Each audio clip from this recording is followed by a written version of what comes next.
Buenas tardes, mi querida familia. Vamos a continuar con el tema del matrimonio y ya estamos en la parte final de este tema.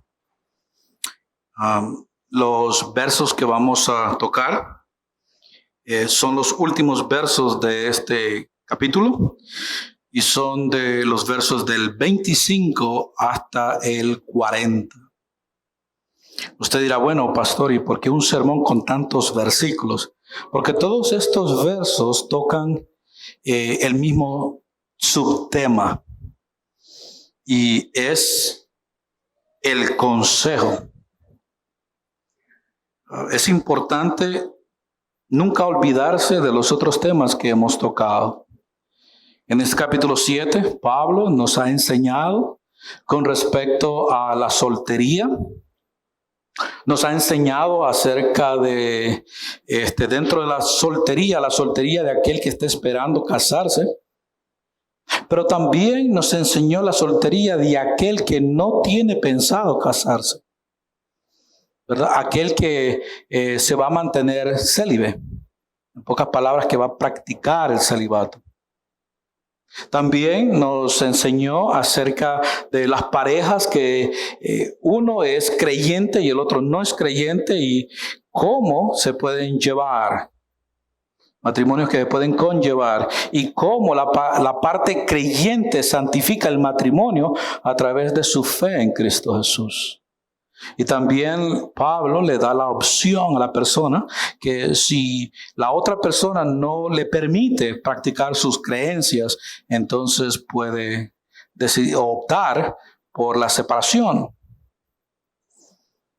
Pablo también nos enseñó acerca de mantenernos como hasta ahora nos encontrábamos y las sugerencias de él con respecto a esto. Pero ahora nos aproximamos a la parte final y del por qué Pablo con tanta insistencia da lleva esta gama o esta matiz de su teología paulina, si me permite acuñar el término, con respecto al matrimonio. Aunque quedan muchas preguntas que no son contestadas por Pablo con respecto a bajo qué circunstancias me puedo divorciar o qué va a suceder dentro de un par de años si yo me caso o no me caso, y preguntas similares, o si es la voluntad de Dios casarme o no casarme. Pablo muestra desde la sabiduría que Dios le ha dado aquellas cosas que como iglesia tenemos que comprender dentro del texto, ya que el texto menciona dos perspectivas completamente claras. La primera es de un matrimonio creyente de cristianos y la otra de un matrimonio de yugo desigual.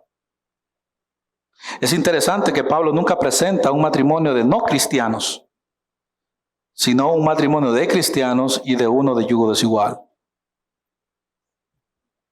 Los versos que estaremos tocando el día de hoy están divididos en 5 secciones, las cuales la primera tiene que ver de los versos del 25 al 28, lo cual nos muestran la situación.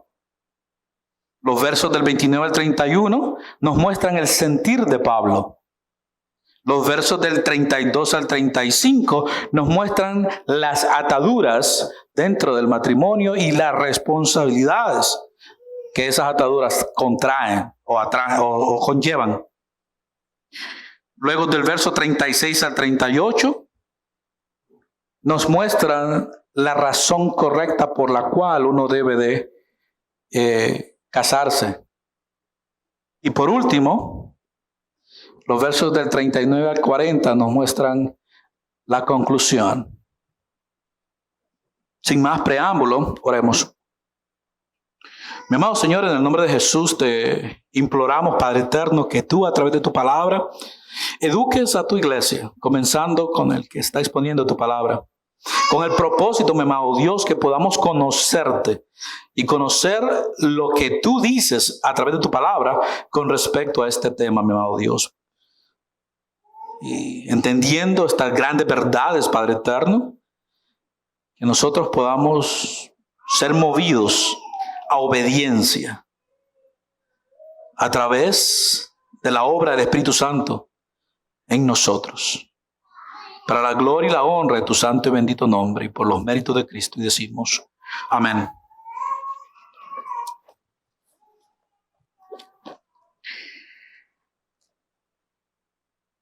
La primera parte la encontramos en los primeros versos, como dije, del 25 al 28. Noten que el texto dice, ahora con respecto a la pregunta acerca de las jóvenes que todavía no se han casado. Algunas versiones, en vez de poner las jóvenes, ponen las vírgenes. El problema de estas versiones con poner el término virgen es que abre una nueva ventana a explicaciones que Pablo no trae a colación. Porque virgen puede tener dos conceptos. Virgen con respecto a su postura virginal como una mujer o un hombre que no ha tenido relaciones sexuales. Y la otra postura con respecto a virgen es dentro del concepto griego, una doncella que está comprometida a casarse. Ahora bien, el problema aquí es que puede ser una virgen que no se quiere casar, que va a practicar el celibato y ha decidido de antemano no casarse. Y la otra es una doncella que se va a casar y que no tiene ningún problema con esto. Por eso, en este particular, cuando vemos una expresión como esa, tenemos que ver el contexto. Y el contexto nos lleva a jóvenes que todavía no se han casado. Esto nos llama la atención y nos lleva al punto de que no se han casado, pero pretenden casarse. Estas son jóvenes que no van a practicar el celibato. El contexto nos dice, para ellas no tengo ningún mandato por parte del Señor. Pero el Señor en su misericordia me ha dado sabiduría digna de confianza que les transmitiré a ustedes. Y es interesante que como comienza este versículo, así termina el texto en su totalidad. Si ustedes notan, y vamos por un momento a saltarnos de un solo hasta el verso 40, noten lo que dice al final del verso 40. Sin embargo, en mi opinión, sería mejor para ella no volverse a casar, y pienso que, al decirles esto, les doy consejo del Espíritu de Dios. Por eso es que este contexto encierra no un mandato por parte del Señor, pero un consejo por parte de Pablo basado en la sabiduría que Dios le ha otorgado a Pablo hasta ese entonces con respecto a este tema del matrimonio. Es interesante que los corintios querían saber la postura de Pablo con respecto a la situación de las doncellas, con respecto a estas jóvenes. Pero Pablo les cierra la puerta y les dice, con respecto a esto, yo no tengo nada que decirles a ellas. Ahora usted puede decir, bueno, ¿qué quiso decir Pablo con esto? ¿Cuál es la conclusión de Pablo? ¿A qué punto Pablo quiere llevar a los corintios al leer esta carta? Y la respuesta la vamos a encontrar en los versos a continuación.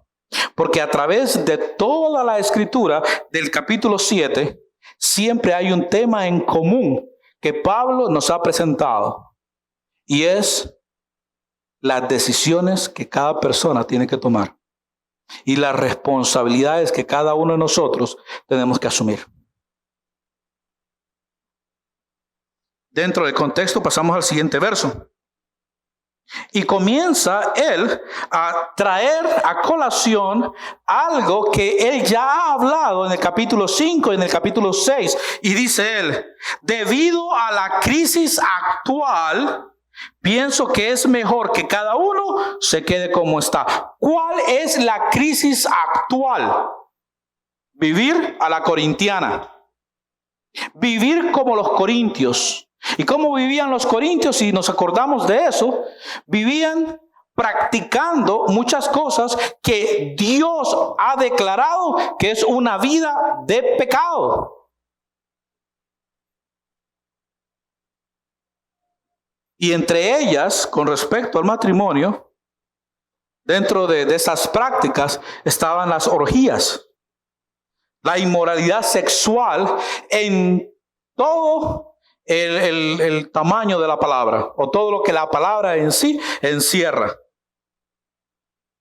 Y estas cosas, Pablo quiere que la iglesia o aquellos que están escuchando recuerden dentro de la carta. Y esa para él es una crisis. Y es una crisis actual. Hoy en día estamos experimentando exactamente lo mismo. Hoy en día el gobierno de los Estados Unidos ha aceptado el matrimonio del mismo género. Y por ahí en otros países ya están levantando banderas. No, y no al bullying, y no al esto, y no lo otro. Yo quiero que el gobierno respete mis derechos.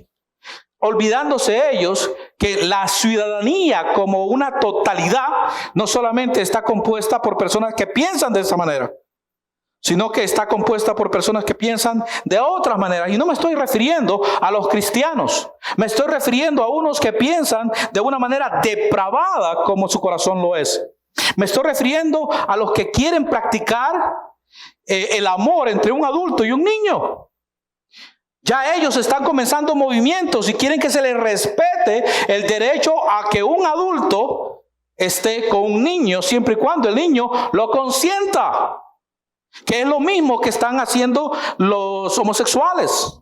Quieren que se les enseñe a los niños acerca de esta nueva educación para que el niño aprenda desde pequeño. Cuando el niño está pequeño, él no entiende absolutamente nada. No es capaz de comprender. ¿Por qué? Porque está en desarrollo. Su forma de pensar, sentir y actuar todavía no se ha desarrollado. Eso llega cuando uno pasa a la parte de la madurez. Pero si durante el tiempo de su niñez es manipulada la mentalidad de la persona, cuando llega a la madurez, entonces llega con una mentalidad atrofiada.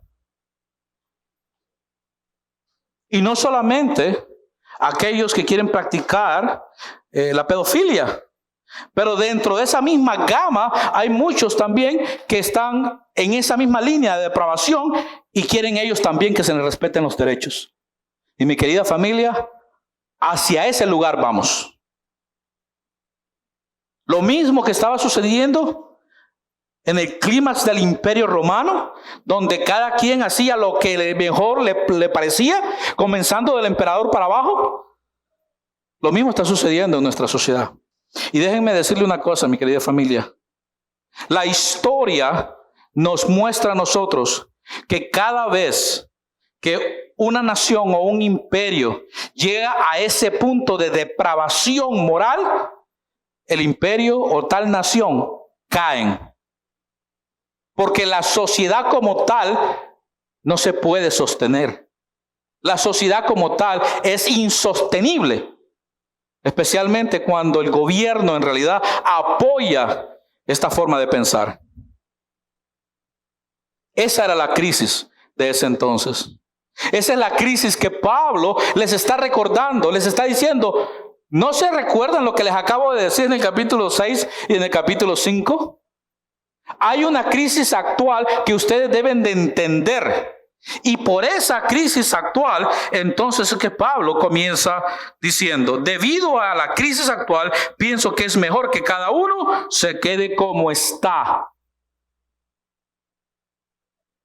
Y entonces explica las situaciones. Si tienes esposa, no te preocupes por terminar tu matrimonio. Si no tienes esposa, no busques casarte. ¿Por qué? Por la crisis actual.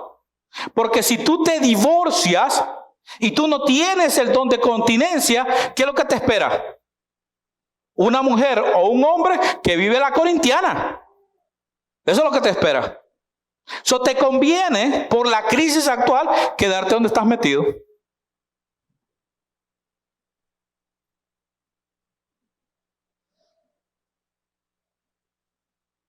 Y al que no está casado, al soltero, también le dice exactamente lo mismo. Mejor no lo hagas.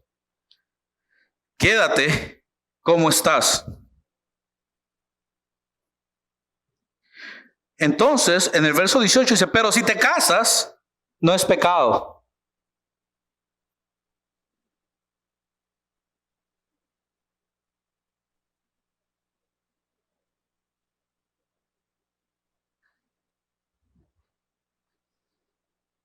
Y si una joven, regresando al tema de las jóvenes, se casa, tampoco es pecado. Sin embargo, los que se casen en este tiempo tendrán problemas y estoy tratando de evitárselos. Ahora, estos problemas de los cuales va a empezar a hablar Pablo no tienen que ver nada con la crisis actual. Ustedes van a decir, bueno, ¿a dónde queremos llegar? Antes de entrar al verso que nos va a explicar eso, Pablo, en su sentir, en su experiencia con Dios, había llegado a la conclusión de que la venida del Señor iba a suceder durante su tiempo. Pablo lo creía tan ciegamente que en muchos de sus escritos vamos a encontrar consejos de Pablo con respecto a esto. Y es interesante que la Biblia, la palabra de Dios, nos muestra dónde es un mandato directo por parte del Señor y dónde es un consejo por parte de Pablo. Y Pablo lo aclara. Pablo lo transmite. Pablo nos lo deja ver para que nosotros no podamos y tratemos de sacar un texto fuera de contexto para tratar de dogmatizar a una persona diciendo, no, porque la Biblia dice esto y usted tiene que obedecerlo. No, espérate. Hay que leer el texto dentro de su contexto y ver, ¿fue mandato del Señor o fue un comentario del escritor? Todo lo que vamos a analizar ahora sale del corazón de Pablo. ¿Por qué? Porque Pablo sentía que la venida del Señor estaba cerca. Noten el verso 29. Déjenme decirle lo siguiente, amados hermanos. El tiempo que queda es muy breve. Así que de ahora en adelante, los que estén casados no deberían concentrarse únicamente en su matrimonio.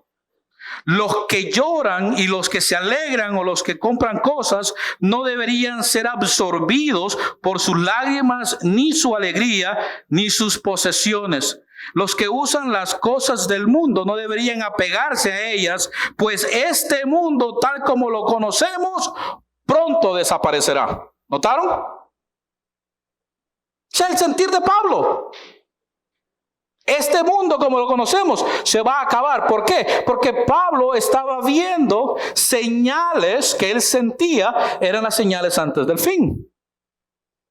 Ahora usted va a decir, bueno, pastor, ¿y cómo Pablo llegó a esta conclusión?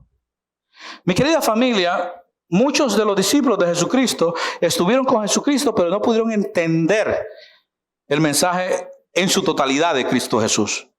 Mas sin embargo, Pablo sí lo hizo.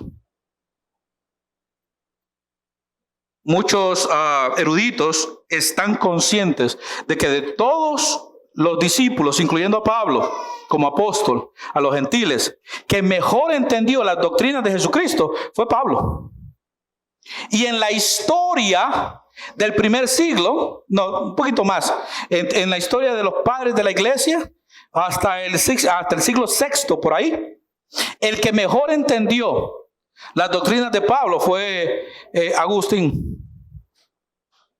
Y de ahí que, como estuve diciéndolo en la clase dominical, Agustín en su oración levantó un celo por parte de Pelagio, lo cual llevó a uno de los debates más grandes de la historia de la iglesia. Mi querida familia, esto nos muestra la humanidad de Pablo y nos muestra la soberanía de Dios. La humanidad de Pablo, él sentía dentro de su corazón, la venida del Señor está cerca.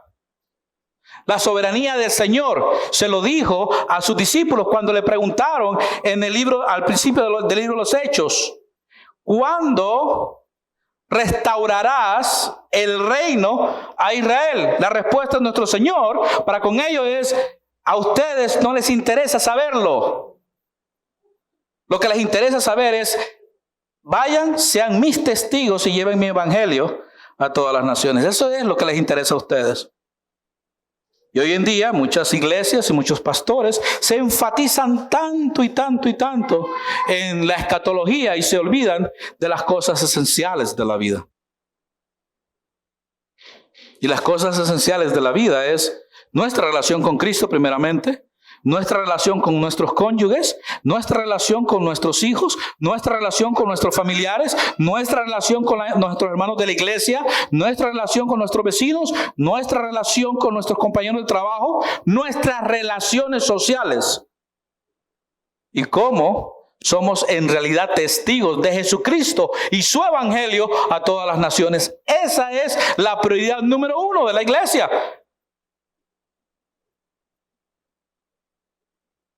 Y los debates más grandes de la iglesia es no si va a haber una venida de Jesucristo antes del milenio, después del milenio, si hay un rapto, no hay un rapto, etcétera, etcétera. Lo que va a suceder porque Dios lo ha predeterminado que va a suceder. Sin importar lo que tal o cual pastor diga, eso es lo que va a suceder. Mas sin embargo, eso no es lo que nos interesa a nosotros, porque no se nos envió a nosotros a predicar la escatología. Se nos mandó a predicar el evangelio de Cristo Jesús. ¿Por qué? Porque no es la escatología la que salva, es el evangelio de Cristo Jesús. Si a usted le predican que si usted no cree en Cristo Jesús, usted se va a ir para el infierno, usted por miedo va a decir: ah, no, pues yo quiero creer en Cristo Jesús porque no me quiero ir al infierno. Pero déjeme decirle una cosa, eso no es salvación. Ya que la salvación no es por no ir al infierno. Jesucristo no vino a salvar a su pueblo de no ir al infierno. Jesucristo vino a salvar a su pueblo de su pecado, de la esclavitud y la muerte de los pecados. De eso nos vino a salvar Cristo Jesús, para vivir una vida para la gloria de Él. Y eso es lo que Pablo está enseñando. Y su anhelo, su deseo es que cada persona en Corinto, en la iglesia de Corinto, se quede como está, porque desde la perspectiva de él, ese mundo se iba a acabar. La venida de Cristo iba a llegar. Ahora, dentro de ese contexto, él les dice a las personas, verso 29, déjenme decirles lo siguiente, amados hermanos, el tiempo que queda es muy breve. Así que de ahora en adelante los que estén casados no deberían concentrarse únicamente en su matrimonio. Noten, únicamente en su matrimonio. ¿Por qué no únicamente? Y lo vamos a ver más adelante.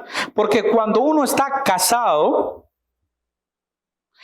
uno tiene que dedicarle tiempo al cónyuge.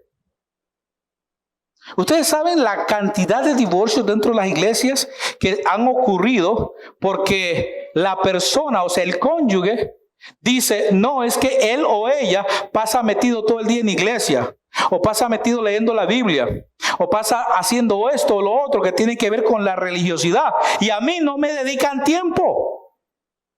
Y por lo tanto, pues quédate ahí donde estás. Ustedes saben la cantidad de líderes que dicen, no, es que ese es el ministerio al cual Dios me ha llamado y por lo tanto yo necesito estar enfocado en eso. ¿Por qué? Porque Dios me ha llamado a eso. Pablo dice que no. Y lo vamos a ver un poquito más adelante. De la manera en que Pablo le dice a las personas que están casadas que nuestra vida está dividida.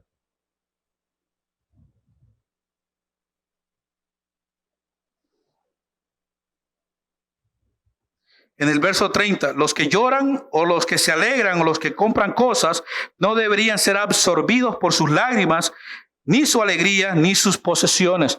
Está hablando del materialismo. Comienza con el matrimonio, continúa con el materialismo.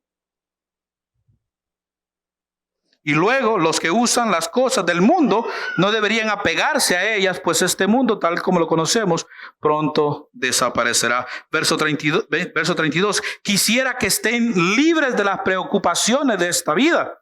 Y entonces regresa otra vez al tema original. Antes del matrimonio dice, el soltero o un soltero puede invertir su tiempo en hacer la obra del Señor y en pensar cómo agradarlo a Él.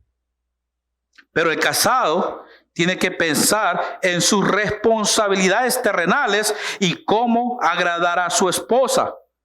Sus intereses están divididos. De la misma manera, una mujer que ya no está casada o que nunca se ha casado puede dedicarse al Señor y ser santa en cuerpo y en espíritu. Pero una mujer casada tiene que pensar en sus responsabilidades terrenales y en cómo agradar a su esposo. En pocas palabras, como el tiempo para Pablo se está acabando, la venida del Señor está cerca, el que está soltero tiene mejores oportunidades para dedicársele al Señor. Pero entonces, al casado, Pablo le presenta la realidad. Como tú estás casado, tenés que dedicarle tiempo al Señor, pero también tenés que dedicarle tiempo a tu esposa. Y a la esposa lo mismo. Tenés que dedicarle tiempo a Dios, pero también tenés que dedicarle tiempo a tu esposo.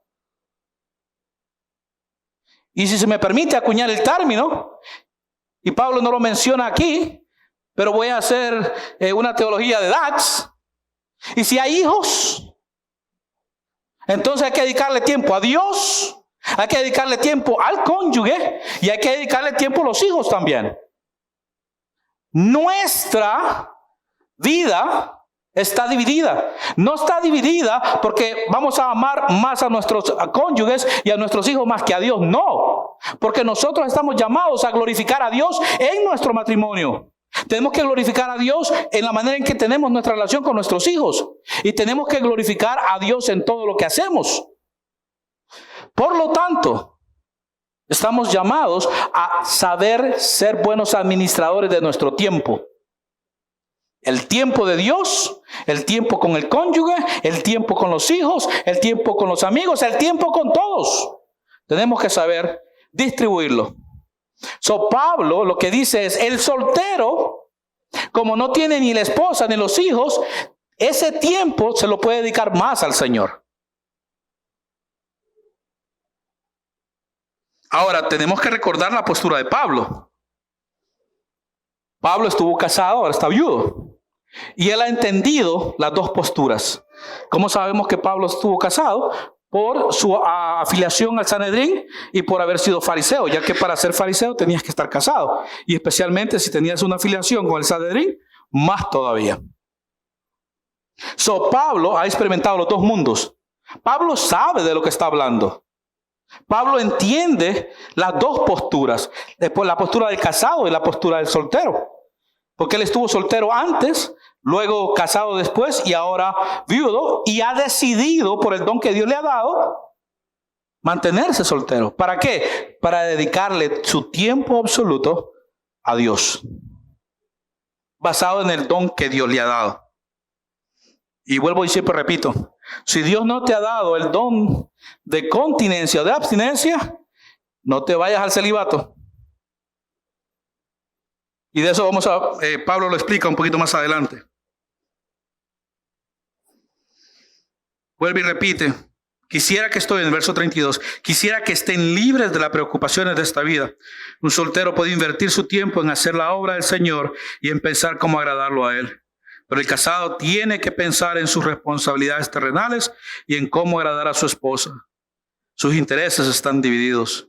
De la misma manera, una mujer que ya no está casada o que nunca se ha casado puede dedicarse al Señor y ser santa en cuerpo y en espíritu, pero una mujer casada tiene que pensar en sus responsabilidades terrenales y en cómo agradar a su esposo. Verso 35. Les digo esto para su propio beneficio, no para imponerles restricciones. Es interesante que Pablo a este tiempo no solamente ha hablado acerca de la situación, ha hablado acerca de su sentir y su perspectiva, no solamente ha hablado de sus ataduras, pero trae a colación las razones correctas. ¿Por qué? Porque aparte de la enseñanza que Pablo ha traído a través de todo esto que ha dicho y lo que va a continuar diciendo, presenta delante de la iglesia de Corintio y presenta delante de cada creyente, tanto en Corintio como nosotros hoy en día y todos los creyentes a través de toda la era, una gran realidad. Y la realidad es que cada uno de nosotros tenemos que tomar una decisión. Hay muchos pastores que se han metido en grandes problemas por tomar la decisión por otra persona. Mi querida familia, cuando una persona llega a donde usted, ya sea usted un líder, sea un pastor, sea un anciano, y le hace una pregunta con respecto a qué es lo que usted piensa, siempre respóndale de esta manera: lo que yo piense vale un 0 a la izquierda. Vayamos a la Escritura y veamos qué es lo que Dios piensa. Nunca utilice su criterio para tratar de ayudar a otra persona. Siempre el criterio de Dios. Imagínese una muchacha que se acerque donde un pastor y le diga: bueno, pastor, fulanito de tal me propuso matrimonio. Y usted sabe, yo ya estoy en mis 30. ¿Qué usted cree? Dos panoramas surgen inmediatamente. El primero, si el pastor le dice: no, mi hermana, ese es el hombre que Dios le ha dado. La mujer dice: bueno, si el pastor lo dice y es un hombre que ha estudiado la palabra de Dios, pues vámonos. ¿Y le va mal? ¿Sabe quién es el culpable? Pastor.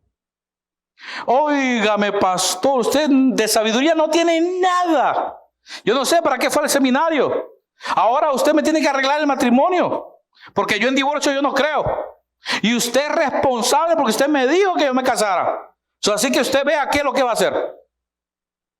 Segundo panorama. El pastor le dice: mire, hermana, yo creo que mejor no, porque no sé, no me da buena vibra. La muchacha dice: ok, pastor, no me caso.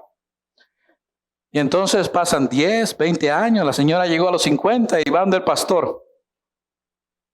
Pastor, usted es el culpable de que yo me haya quedado a vestir santos, como dicen por ahí.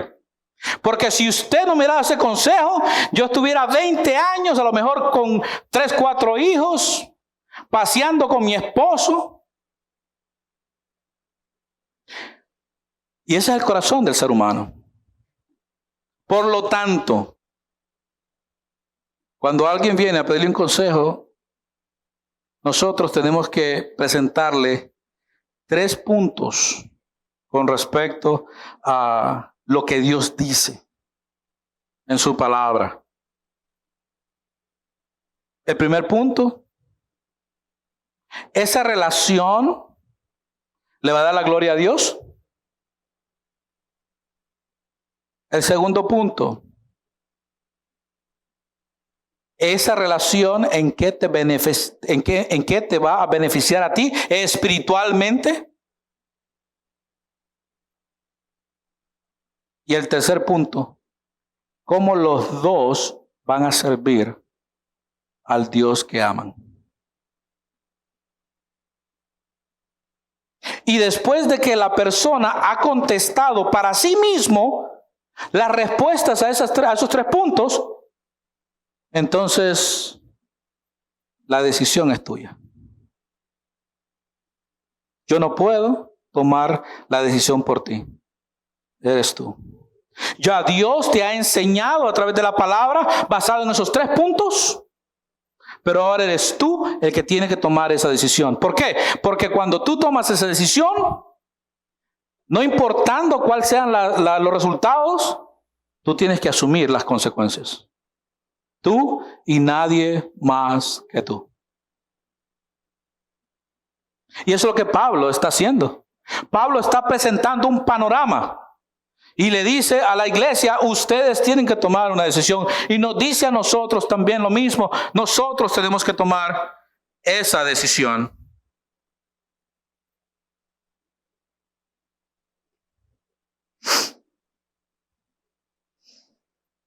Por eso es que él dice, les digo esto para su propio beneficio, verso 35, no para imponerles restricciones. Mi deseo es que hagan todo lo que les ayude a servir mejor al Señor, con la menor cantidad de distracciones posibles.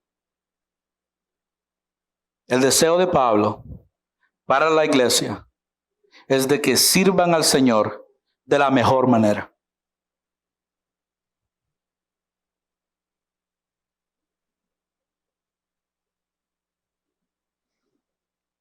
La razón correcta. No obstante, si un hombre piensa que está tratando a su prometida en forma impropia y que inevitablemente cederá a sus pasiones, que se case con ella como él desea. Ahora, tenemos que estar claros aquí. Muchos predicadores, por usar este texto fuera de contexto, piensan que esto se debe o se aplica, a aquellas parejas que comienzan un noviazgo. Aquí no está refiriéndose a una pareja que está comenzando un noviazgo. Aquí está hablando a aquellas parejas que ya están comprometidas a casarse, que ya tienen fecha para casarse, que ya han trabajado y se han comprometido con Dios y están ya en esa meta final de su compromiso. O como en el tiempo de Jesús, ya están desposados. Ya lo que falta es la ceremonia. A esos es que Pablo les dice, y hace referencia al hombre, porque como muchos sabemos, cuando Pablo habla, y hace más énfasis en el hombre, porque dentro de la pareja, el hombre es más el activo que el pasivo. Entonces le dice al hombre, no obstante, si un hombre piensa que está tratando a su prometida en una forma impropia, ¿cómo un hombre puede, o cómo ese prometido a casarse con su prometida puede estar actuando de una manera impropia? De muchas maneras. Especialmente cuando están solos y pueden caer en la tentación de llegar a tener relaciones sexuales antes del matrimonio. Y aquellos que han pasado por Urbacar saben la importancia de no tener relaciones sexuales antes del matrimonio, porque trae efectos y consecuencias que van a durar toda la vida. Por lo tanto, Pablo le aconseja a ese caballero, si te estás comportando de una manera tal con tu prometida que no le va a agradar al Señor, entonces, que se case con ella como él desea. Que se case con ella como ya lo tenían planeado. Y termina el verso diciendo, no están pecando, no es pecado. Pero entonces le da la vuelta pone la otra postura, porque acuérdense que el deseo de Pablo es que se quedaran solos. Pablo en toda esta alegoría, él no apoya el que se casen, él apoya más en que se queden solteros, pero no dice que no se casen.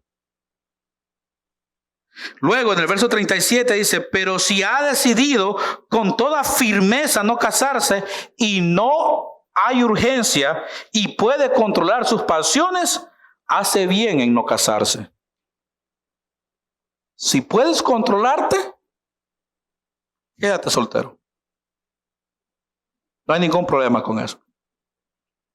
Pero si no puedes controlar tus pasiones con tu prometida y haces cosas con tu prometida que te haces daño tú y le haces daño a ella, y yo no tengo que entrar en detalles, todo el mundo sabe lo que estoy hablando, mejor cásate.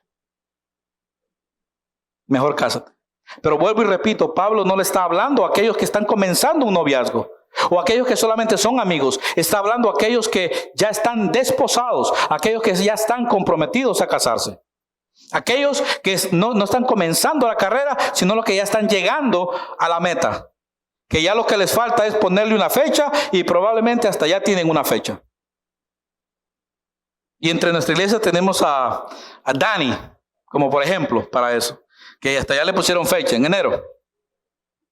En el caso de él es un buen ejemplo de lo que Pablo está diciendo acá.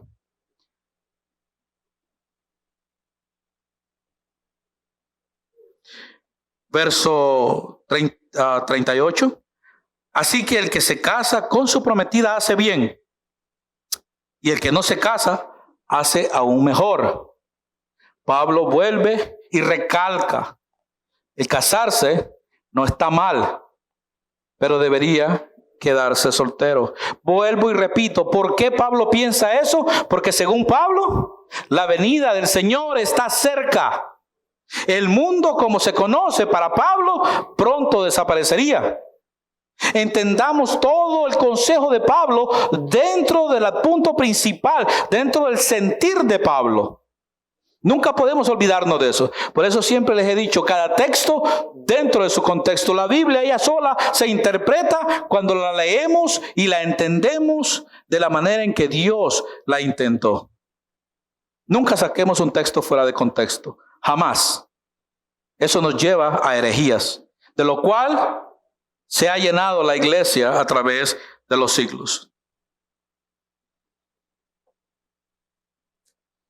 Esto nos lleva a la conclusión, versos del 39 al 40. Ahora habla de un punto que hasta ahora no lo hemos tocado, y es los viudos. Hemos hablado acerca del divorcio, hemos hablado acerca del matrimonio en su totalidad, hemos hablado acerca de la soltería, desde las dos perspectivas, desde aquel que va a practicar el celibato al que no va a practicar el celibato, y también el yugo desigual. Pero ahora Pablo va a hablar acerca de los viudos. Y es interesante la manera y la postura de Pablo. Noten ustedes. Verso 39. Una esposa está ligada a su esposo mientras el esposo vive. Si su esposo muere, ella queda libre para casarse con quien quiera, pero solamente si ese hombre ama al Señor. ¿Notaron? Muchas veces escucho personas que dicen, no, ella está viuda, ella puede casarse con quien él quiera. Pero no terminan de leer el texto. Siempre y cuando la persona que ella ha decidido, o él, en caso que el viudo sea él, ha decidido casarse, esa persona tiene que amar al Señor. No solamente está hablando acerca de creyentes, sino de que esa persona tiene que tener una relación con Dios, una relación tan íntima que esa persona ha aprendido a amar a Dios. Pero entonces, Pablo continúa. Sin embargo, en mi opinión, eso es lo que dice Pablo, en mi opinión, sería mejor para ella no volver a casarse. Y pienso que al decir esto, les doy consejo del Espíritu de Dios.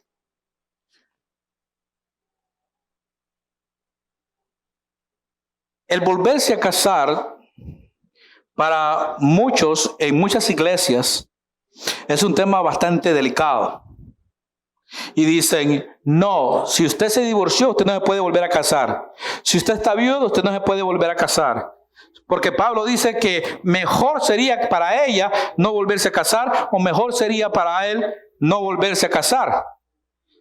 Pablo dice, mejor sería. Pero también hemos aprendido de que si la persona no tiene el don de abstinencia y se encuentra con una persona que ama al Señor, Pablo aconseja, no como mandato de Dios, Pablo aconseja de que te puedes casar. Es interesante, mi querida familia, que todo esto nos lleva a un entendimiento claro de la palabra de Dios con respecto al matrimonio. El matrimonio es una institución que fue instituida por Dios en el jardín del Edén. Y por causa del pecado, esa institución se atrofió. Muchas personas dicen, no, pero es que el matrimonio es algo que Dios ha puesto. No, Él lo hizo allá, en el jardín del Edén. Pero después del pecado, esa idea, esa institución santa como tal, se atrofió, se dañó. Y ahora nosotros vivimos matrimonios atrofiados por causa del pecado. De ahí la necesidad de que Cristo sea el centro de nuestros matrimonios. Cristo debe de ser el punto principal de nuestros matrimonios.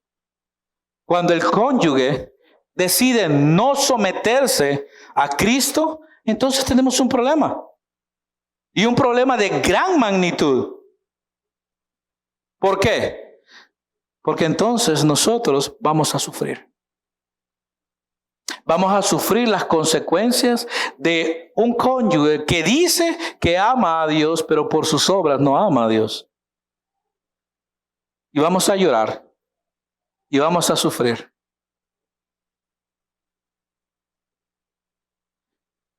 A la larga, Dios pone delante de nosotros el tomar una decisión.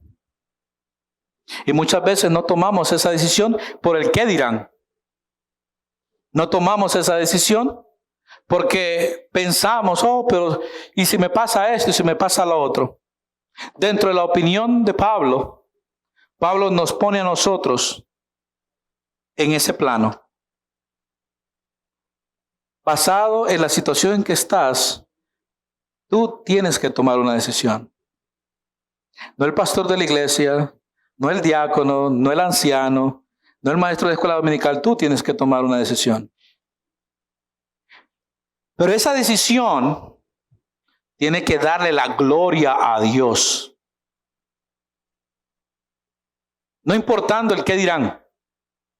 No importando si encima se te cae todo el mundo. Si esa decisión le da la gloria a Dios, Dios va a respaldar tu decisión. Como otras decisiones que nosotros hemos tomado. Cuando nosotros decidimos creerle a Cristo Jesús,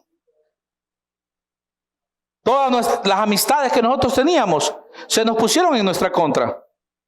Mas sin embargo, Cristo respaldó nuestra decisión. Cuando muchos de ustedes tomaron la decisión de bautizarse, otros probablemente se quedaron viendo y dijeron, ¿pero por qué tenés que hacerlo? Mas sin embargo, Cristo respaldó también esa decisión. Los domingos, cuando nosotros tomamos la decisión de ser partícipes de la cena del Señor, también estamos tomando esa decisión. Y Cristo respalda también esa decisión. Todas las decisiones que le dan la gloria a Dios, Dios respalda esa decisión. Y en esta tarde, yo les dejo esta pregunta a cada uno de ustedes. ¿Hasta cuándo usted va a esperar para tomar la decisión correcta? Esa decisión que le dé la gloria a Dios. Oremos. Mi amado Señor, en el nombre de Jesús te doy las gracias, Padre eterno, por tu palabra. Gracias, mi amado Dios, porque aunque entendemos que fue una opinión de Pablo, fue un sentir de Pablo, fue una perspectiva paulina, también sabemos que él lo hizo basado en la sabiduría que tú le diste. Y en esta tarde, mi amado Dios, consideramos ese consejo. Y somos retados, Padre eterno, a tomar las decisiones por la razón correcta. Y esa razón debe de ser tu gloria y tu honra, tu majestad, Padre eterno. Porque tú eres soberano. Y eres un soberano que es benevolente para con su pueblo. Y nosotros debemos de ser un pueblo que es leal a ti, Señor. Así que, mi amado Padre, aumenta nuestra fe para hacerte leales a ti. Para poder, Señor, como dijo Agustín, danos aquello que necesitamos para adorarte, Señor. Porque sin ello nunca lo podríamos hacer. Mi amado Dios, danos la llenura de tu espíritu, mi amado Dios, para hacer aquellas cosas que tú nos has enviado a hacer. Para obrar de la manera en que debemos de obrar. Para transformarnos en la iglesia que tú quieres que nosotros seamos, Señor. Y los cristianos que tú quieres que seamos, Padre eterno. Ayúdanos, mi amado Dios. Porque sin tu ayuda, nada podemos hacer. Danos la sabiduría, el conocimiento, el intelecto, mi amado Dios, para comprenderte cada día mejor, pero sobre todo el poder de tu Espíritu Santo para poner por obra lo que tú demandas de cada uno de nosotros a través de tu palabra. Ayúdanos, Señor. En esta tarde como iglesia, suplicamos, mi amado Dios. Te imploramos, mi amado Dios, que nos ayudes.